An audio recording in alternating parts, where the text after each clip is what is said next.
Puji nama Tuhan, Shalom. Apa kabar Bapak Ibu, sahabat PKM yang diberkati oleh Tuhan? Saya sangat senang kembali menyapa Bapak Ibu Saudara dimanapun saudara berada. Bertemu kembali dengan saya Pendeta Adolf Putra dalam program RPKM, Renungan Pengajaran Kata Roh Ministry.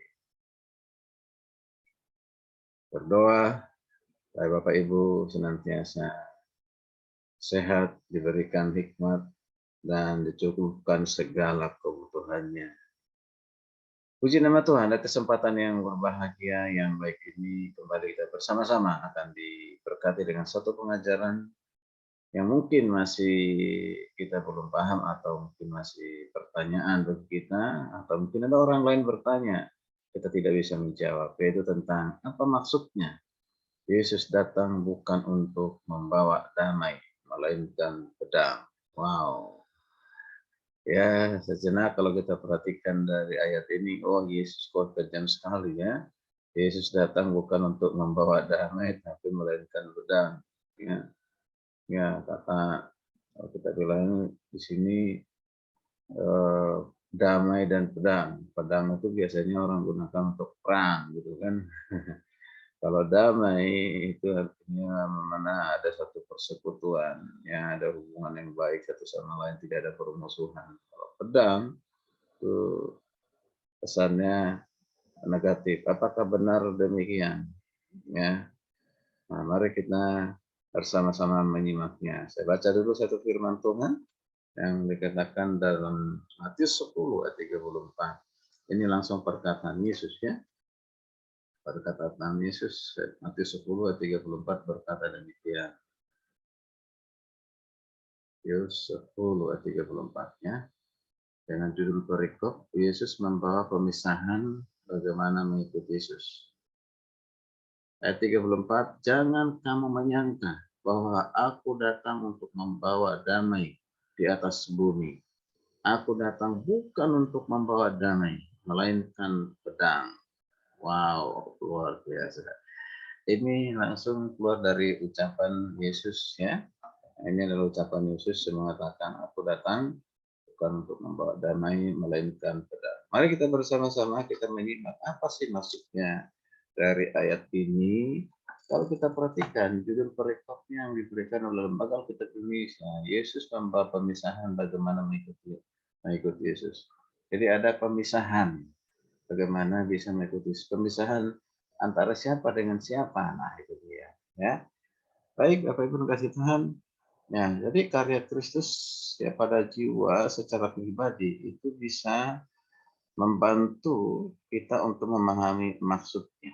Sekali lagi, karya Kristus pada jiwa kita secara pribadi bisa membantu kita untuk memahami apa maksud dari perkataan Yesus dalam Matius 10 ayat 34 tadi. Nah, jiwa yang sudah bertobat itu pasti menikmati namanya apa? Damai sejahtera. Ya, menikmati damai melampaui akalnya. Ya, dia akan membawa damai, dia hidup damai kemanapun dia pergi selalu menghadirkan damai sejahtera. Itu. Tetapi bagaimana cara mendapatkannya itu yang terpenting. Ya, bagaimana cara mendapatkannya kedamaian itu? Kedamaian itu tidak didapatkan dari karena kita punya harta yang banyak, kemegahan, kekayaan dunia ini. Orang damai, bisa saja damai, tapi itu damai yang semu.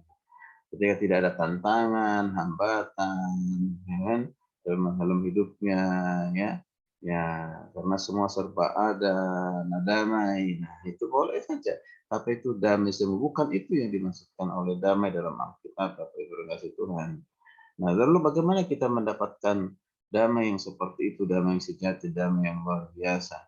Nah, tahap pertama yang perlu disampaikan adalah ya dari proses kita bisa mendapatkan damai. Awalnya kita itu adalah konflik dengan Tuhan, ya, atau mengalami melakukan suatu perbuatan dosa pelanggaran kepada Tuhan itu berhubungan dengan Tuhan, sehingga kita tidak ada damai, ya kan, gitu ya, damai di dalam kehidupan kita sehari-hari, saudara kasih Tuhan. Nah, seringkali terjadi hal yang demikian, yaitu apa? Kita ada konflik yang dahsyat, ya. Nah, kita lihat ya penderitaan yang mendalam, ada kesedihan yang dilalui sebagian orang besar, sewaktu mereka sedang diyakinkan bahwa mereka bersalah ketika mereka divonis bersalah. Ya kalau sudah di pengadilan itu kalau sudah divonis bersalah dan ditentukan ya beratnya hukumannya, berapa lama yang akan dihukum karena kesalahan yang dilakukan. Nah, jadi pasti ada konflik dalam hatinya. Ya, konflik itu biasanya tidak membawa damai ya dalam kehidupannya. Ya, jadi saya akan kasih Tuhan melalui konflik, ya kedamaian itu bisa tercapai, ya. Nah, bisa tercapai sampai nanti kita bisa menyadari kesalahan itu, kalau kita tidak melakukannya, tidak mengulangi lagi. Ya, ini penting ngasih Tuhan ya, baru kita ada damai, ya. Tapi pada saat kita divonis kita bersalah, ya kita menderita, nah itu tidak ada damai dalam kehidupan kita. Nah, demikian juga kita perhatikan bersama-sama, demikian pula dengan kejahatan, ya, itu kejahatan di dunia. Ya, kejahatan di dunia ini tidak pernah membawa damai. Perang terjadi antara negara dengan negara lain, satu bangsa kepada bangsa lain, ya. Seperti sekarang ya, Rusia dengan Ukraina, ya. Itu pasti mengalami suatu ketakutan dari rakyat masing-masing. Pasti tidak ada damai, ya. Nah itu. Nah, jadi kemarin kita perhatikan. Jadi kalau dihubungkan dengan kerajaan Kristus adalah kerajaan kedamaian. Yang lagi ini saya penting.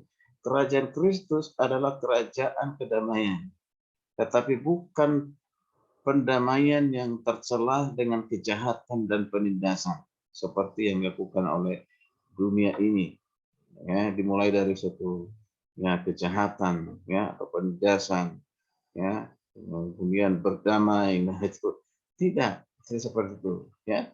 Dengan kejahatan itu kita harus berperang, biasanya begitu ya, biasanya akan berperang dengan segala kejahatan sehingga banyak korban, banyak yang terbunuh ya.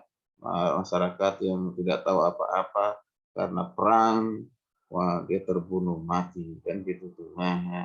Apa untuk supaya negara itu bisa berdamai melalui satu perang gitu. Nanti kalau ada yang mendamaikan, kita bersyukur ada presiden kita Indonesia Joko Widodo berusaha datang ke negara Ukraina dan Rusia untuk mendamaikan dua negara itu. Dan sekarang kita tinggal doakan. Ya, kita kita patut kita berikan apresiasi jempol kepada beliau dalam tengah keperang begitu datang ya, datang ke negara yang sedang konflik itu dengan tujuan damai. Itu hal yang baik. Ya, kita doakan aja sehingga itu bisa berhasil. Terima kasih Tuhan. Tapi tujuannya supaya damai. Tetapi sebelum damai itu sudah terjadi peperangan, sudah banyak yang menjadi korban, ya, banyak yang sudah meninggal, banyak yang kehilangan orang yang mereka kasihi. Ya, nah kalau kita perhatikan, kalau seorang ayah ini ya contoh lagi, kalau seorang ayah dengan bijaksana mengasihi anaknya, ini kalau contoh dalam keluarga, ya, jika seorang ayah dengan bijaksana mengasihi anaknya, dia tidak akan membiarkan begitu saja dia melakukan kejahatan itu, melakukan hal-hal yang buruk itu. Tidak, dia akan menghukumnya, mendisiplinnya, memberikan disiplin, memberikan hukuman. Dia menghukumnya bukan untuk karena dia benci, ya. Jadi tapi untuk dia maksudnya adalah menyelamatkan dia dari hal yang buruk itu supaya jangan lagi itu dilakukan dan jadi sifat atau sikap dalam kehidupannya. Nah, nah jadi kita perhatikan di situ. Demikian pula saudara kasih Tuhan. Bagaimana ya mungkin ya mendamaikan mendamaikan rotan ya yang mendamaikan maksudnya di sini maaf sorry mendamaikan antara ayah dengan anak atau anak dengan ayah kalau ayahnya menggunakan rotan untuk supaya anak itu berubah dan akhirnya nanti dia damai. Nah, ya, jadi tangan orang tua yang memberikan disiplin dengan menggunakan rotan, ini adalah sebenarnya apa? Alasan kasih, cara mengasihi. Jadi kalau memukul, ya dalam arti di sini adalah ya jangan bagian-bagian yang membahayakan, tetapi misalnya bagian ya, belakang ya pundaknya yang misalnya kan, atau di bukan pukul dengan kekerasan seperti sampai membuat orang um, sakitan yang luar biasa, tidak ya. Tapi dengan rotan, ya rotan biasanya bisa digunakan oleh orang tua ya untuk buat dia berhenti dari segala keburukan, kesalahan, pelanggaran yang dilakukan kan. Ya, itu dilakukan dengan kasih. Bahkan itu dikatakan juga dalam kitab Amsal. Jadi secara kasih Tuhan ya tidak perlu dirasaukan. Itu tidak perlu dirasaukan. Itu pasti membawa kebaikan bagi anak tersebut. Ya. Ayah pun melakukan pasti membatasi diri melakukan itu bukan sekali lagi bukan karena didorong oleh kebencian, kepahitan, tidak supaya anaknya berubah. Ya. Nah luar biasa. Jadi rotan itu adalah tanda. Ya rotan itu adalah tanda dan bukti kasih ayahnya kepada anaknya supaya anaknya menjadi anak yang baik, ya, anak yang takut Tuhan, anak yang ya, hormat kepada orang tua, kepada orang lain sesamanya. Nah, jangan sampai kehadirannya membuat orang lain tersandung atau membuat lebih buruk keadaan. Tidak. Gitu. Nah, inilah hal yang penting kita perhatikan. Yesus datang bukan untuk membawa damai, melainkan pedang. Yaitu apa? Situasi seperti inilah Yesus ya. Jadi demikian hanya Yesus dengan Kristus yang datang dikatakan tadi Kristus dengan datang membawa sebilah pedang. Untuk apa? Itu untuk menghantam segala kejahatan yang mengutuk dunia ini. Ya. Di dunia ini kejahatan itu semakin hebat, semakin luar biasa. Di zaman Yesus pada saat dia berinkarnasi ada di tengah-tengah dunia ini juga menyaksikan melihat banyak kejahatan. Ya, jadi harus dipisahkan antara pengikut Yesus dengan yang melakukan kejahatan. Nah, begitu ya.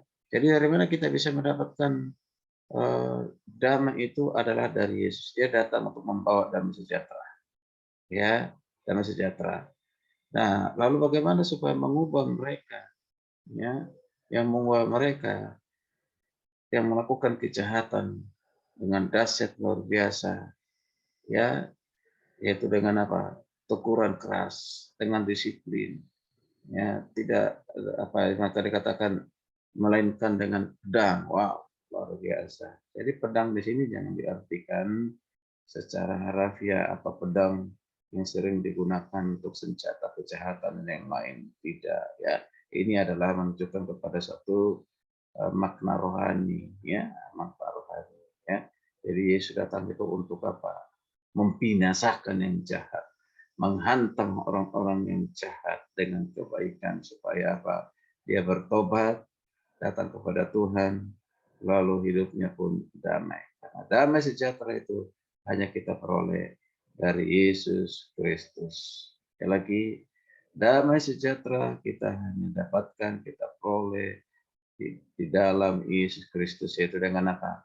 Percayalah kepadanya, datanglah kepadanya, sehingga konflik, amarah, rasa bersalah yang sering terjadi dalam kehidupan kita, dan kita datang kepada Tuhan mengakuinya, maka Tuhan mengampuni kita, dan disitulah kita mendapatkan damai. Mengapa? Karena di mana ada kita mendengar kebenaran, hidup dalam kebenaran, maka disitulah ada damai sejahtera. Kebenaran itu siapa? Adalah Yesus sendiri. Ketika kita hidup dalam Yesus, maka kita akan mengalami damai sejahtera, bukan saja mengalami, tapi akan dinikmati orang lain damai yang ada pada kita ketika kita melihat damai. Damai di dalam keluarga, damai sebagai suami istri, damai dengan sahabat, damai dengan orang yang pernah menyakiti hati kita, damai yang pernah mengecewakan kita. Semua harus kita datang untuk membawa damai kepada siapapun. Puji nama Tuhan, Kiranya renungan ini boleh menjadi berkat bagi kita semua. Jadi sudah paham apa maksudnya dari perkataan Yesus? Yesus datang bukan untuk membawa damai, melainkan pedang, yaitu Yesus datang untuk menghantam kejahatan dan mengutuk segala kejahatan dalam arti supaya orang-orang jahat itu bertobat datang kepada Tuhan Yesus. Terima kasih. Sampai berjumpa di renungan berikutnya. Tuhan Yesus memberkati kita sekalian. Haleluya, haleluya, amin.